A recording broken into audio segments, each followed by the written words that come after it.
The race among the giants of so-called economic and industrial development goes on as mercilessly as ever.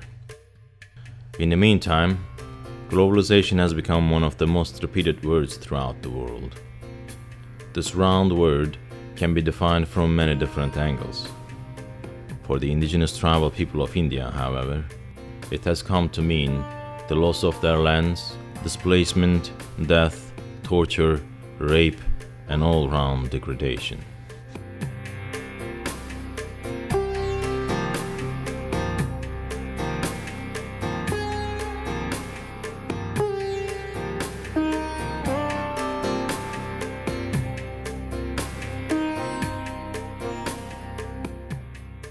The International Association of People's Lawyers is a federation of organizations and individuals who are committed to advocating social justice and respect for human rights.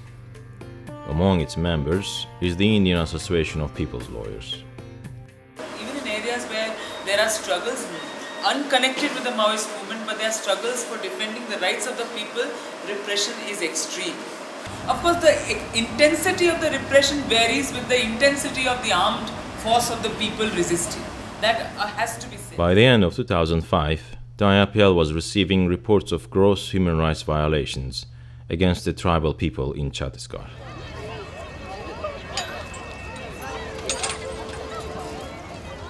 Upon the request of its Indian chapter, the IAPL put together an international delegation for a fact-finding mission. In October 2007, the delegation arrived in India. He traveled and visited Raipur, Jagdalpur, Dantewada, and surrounding rural areas.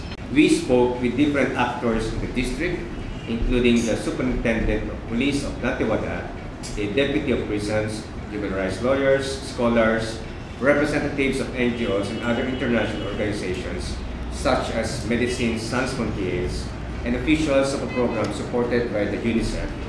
Their investigation revealed a sobering reality about the still ongoing tragedy of the tribal people in the region, involving a certain Salwa Judum Campaign, the Indian government, powerful corporations, and the Maoist guerrilla movement, otherwise locally known as the Naxalite movement. At the heart of the conflict lies the massive displacement of the tribal people and illegal acquisition of their lands. These resource-rich lands are targeted by the government and corporations for investments and industrial projects such as iron mining. And the people of this region are exiled to government-run concentration camps. Like globalization, these camps too are defined from many different angles, where sometimes facts get drowned out by myths. This is an attempt to distinguish facts from myths from the perspective of the tribal people.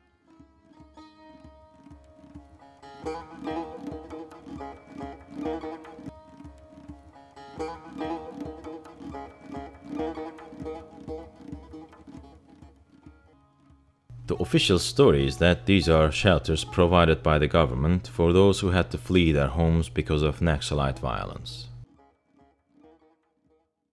About 50,000 tribal people are kept in 20 camps. These places are officially called relief camps for internally displaced persons, or shortly, IDP camps. They are run by the government with support from certain international agencies such as UNICEF. The fact is, these are concentration camps for the indigenous tribal people who are forced to abandon their villages by the violent displacement campaign run directly by the government. An overwhelming majority of people flee their homes because of state terrorism. Throughout the day she lives here and then she goes away because everything is being pilfered here. There's nobody to look after. They have built the whole thing with their labor, with their all those things here. So she is now questioning what is the use of this Salwa Judum.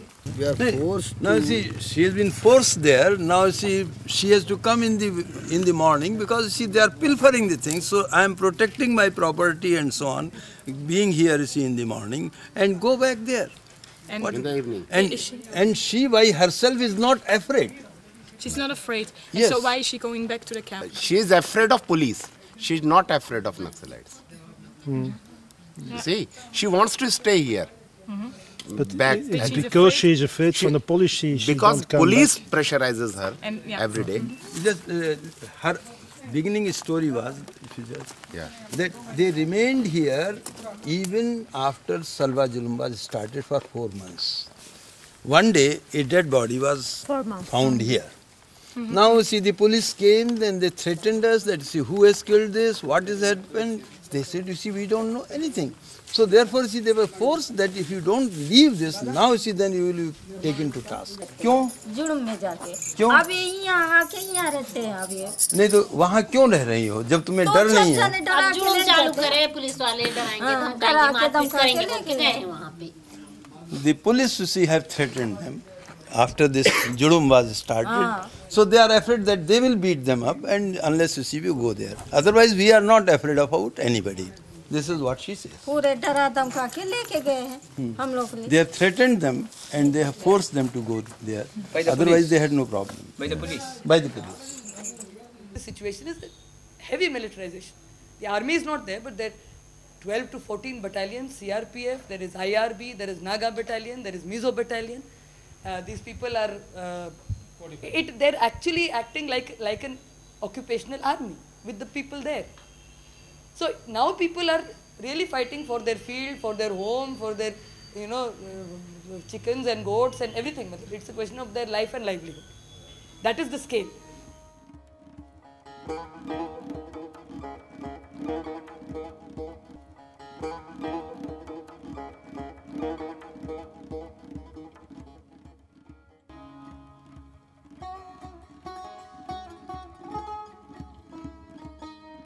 The official story is that the Salwa Judum is people's own movement against the Naxalites, and that naturally the government supports them in order to counter terrorism.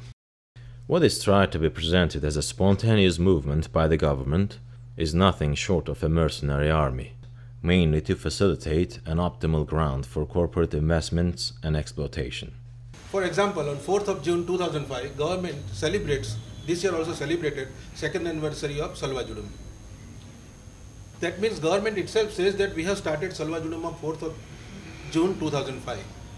And this is the date on which Tata company has signed MOU with the government of Chhattisgarh, 4th of June 2005.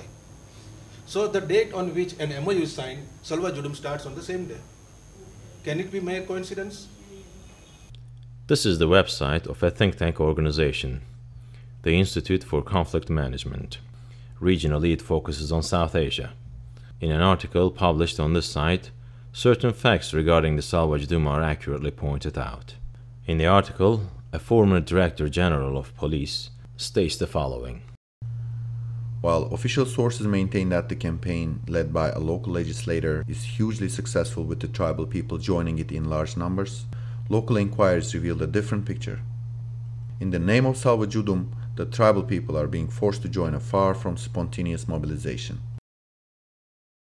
If the violence is there, then we are saying that the Salwa Judum means peace mission. It is a people's movement, indigenous people's own movement.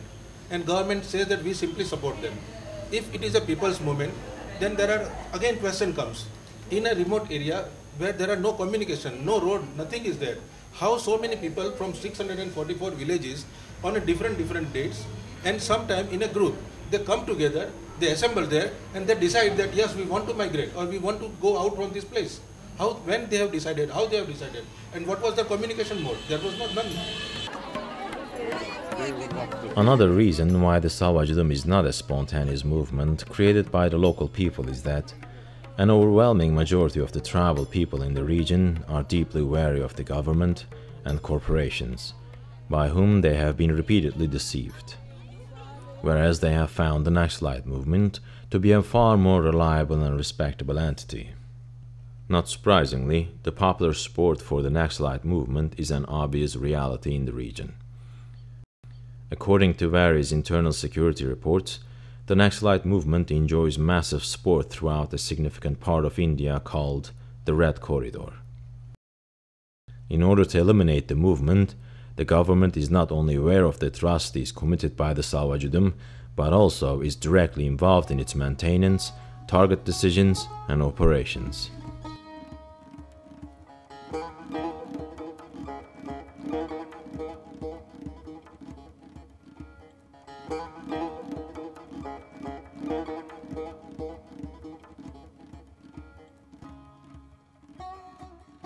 The situation is officially presented as if the tribals had to abandon their homes and take shelter at these camps due to some sort of natural disaster or escape the reign of violence at the scale of an ethnic cleansing by an armed terrorist group. Such a storyline also implies that the tribals are grateful to the government and to the Salwa Judum for providing them with shelters at these camps. The fact is, an overwhelming majority of nearly 50,000 people who are kept in the camps are forced to abandon their villages, and they are retained in these camps against their will. ये बताओ तुम्हें यहाँ क्यों यहाँ से ले जा रहे हैं? यहीं से ले जा रहे बोलतो या तो पुलिस हाथे डरा धमका के तो क्यों तुमसे दुश्मनी है? करके भी लेके जाते हैं। नहीं वो तो ठीक है लेकिन तुमसे दुश्मनी है उनकी। हमारा क्या दुश्मनी नहीं नहीं ना उधर से नहीं हम इधर से नहीं लेकिन आते हैं तो डरा धमका के लेके जाते हैं। She said that police is beating us up, forcing us to go there. We have neither dushmani, see, enmity on this side nor enmity on that side.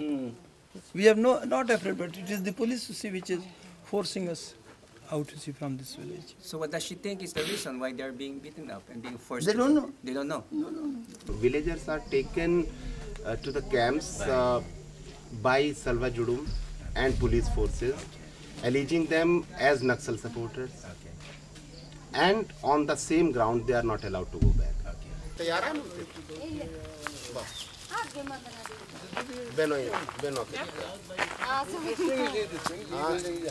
No, she says, no, we are not coming back. I said, why? She said, the Salwa Judum is not allowing. Not surprisingly, they are full of resentment towards the Salwa Judum and the government.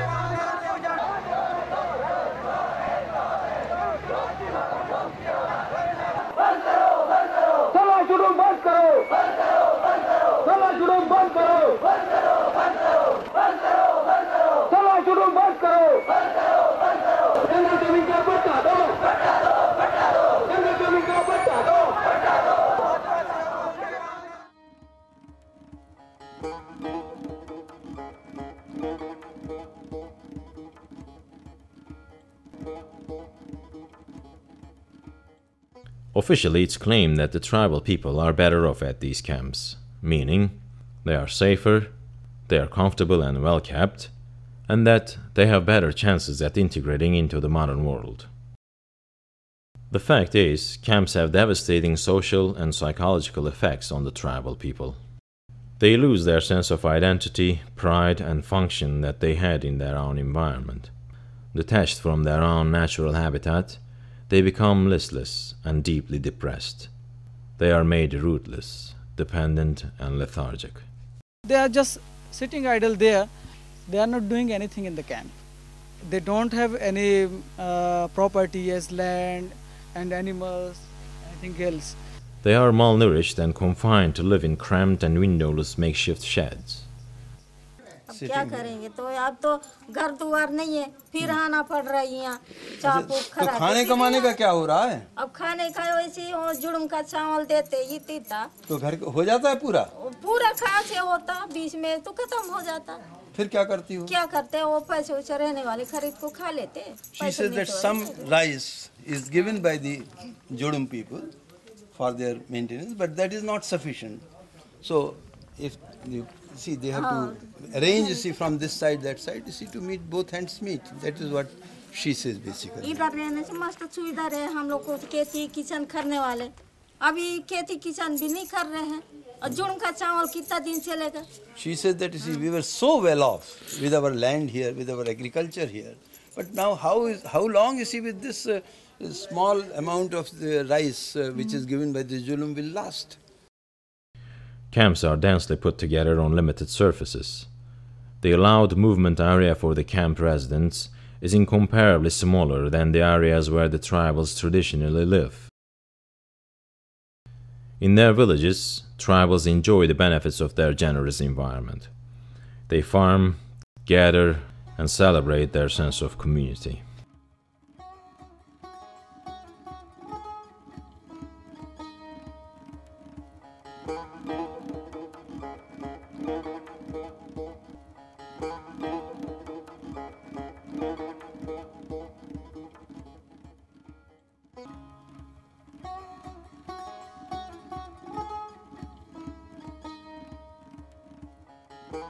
the official claim is that these are provisional relief camps, meaning that once the region is cleared of Maoist guerrillas, people will have more freedom of movement, and that as the region develops economically and industrially, people will be naturally integrated to the modern way of life, and only a small number of them will want to remain in their remote villages.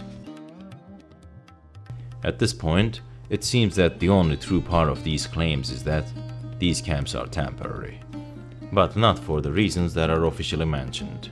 They are temporary because such a large number of people cannot be permanently maintained at these camps.